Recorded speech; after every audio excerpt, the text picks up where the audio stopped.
Frozen Needle is a great thrusting sword in Elden Ring. It has a mechanic unique to its class, and is one of the 2 Song of Ice and Fire reference weapons. After more than one clear with it in Night Rain, there was no way I can go any longer without giving it a full run in Elden Ring proper. The Royal Revenant, south of the road to the Manor Grace, underneath the hidden stairs, has the thrusting sword. Defeat him and he will drop it into your inventory upon defeat. These enemies can be annoying to fight, but as long as you bring healing incantations, or simply dodge to the side instead of back, you'll do fine during this fight. We have the Rapier moveset on the Needle. While nothing special, it is easy to use and super effective in a fast-paced game such as Elden Ring. Each light attack is a quick pierce that offers fast recovery time should you need to dodge after inflicting damage. Every hit will produce some Frostbite buildup too. Frostbite is my favorite status effect, since it does damage on proc, and reduces damage negation by 20% for the status's duration. The heavy attack is unique among the rapiers. Uncharged or charged, this move fires off the tip of the thrusting sword as a projectile. More on this later.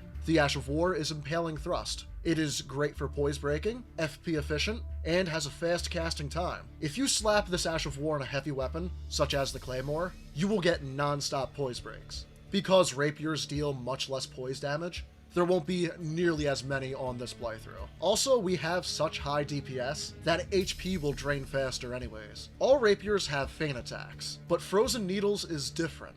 Usually I don't bother to use these attacks in PvE, but as previously mentioned, the sword's tip becomes a projectile during the heavy attack. By pressing the dodge button right after holding down the heavy attack, our Tarnished will backstep for a feint attack while firing off a projectile. The range is not so great, but this move is perfect for fights where the enemy can be just out of reach, like attacking a dragon's head repeatedly. Golden Vow was the one and only incantation I used for this fight. Flame Grant Me Strength would also work here, since we deal physical damage, but with my limited FP pool, I decided to use this spell alone. Its duration is much higher, and it grants a defensive boost too. The playstyle is Successive Attack Power. Most of the fights were up close and personal, with the light attack quickly boosting our successive attack power, and the frostbite reducing the enemy's damage negation. When slightly out of range, I used the feint attack. For a few situations, such as Melania, who is not stunned by rapier light attacks, I used the running heavy attack, which does not fire off a projectile, but will stun her momentarily. My question for you all this week is, what is your favorite rapier in Elden Ring?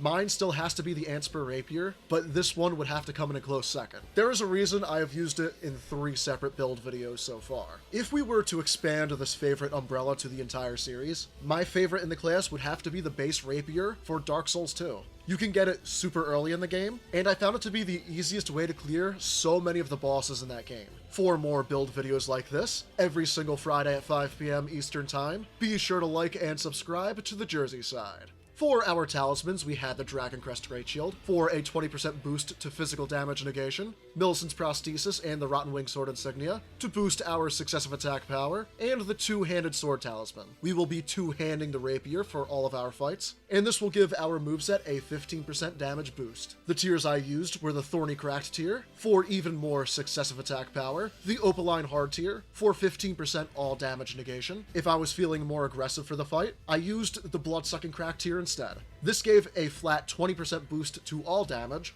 with some health drain. Our stats at RL 170 were 60 Vigor, 15 Mind, 30 Endurance to light roll with light armor, 23 Strength, 80 Dexterity, and 25 Faith. In actuality, I should have only had 75 Dexterity, since Millicent's Prosthesis boosts our Dex by 5. If so, I would have moved those points either to Mind, or to Endurance to wear even heavier armor to light roll. Frozen Needle is a wonderful, unique weapon that I had to use after its performance in Night Rain. Keeping up with this theme, there are several other weapons that I have not done full runs with that prove to be amazing in Night Rain. There will be many more such builds to follow.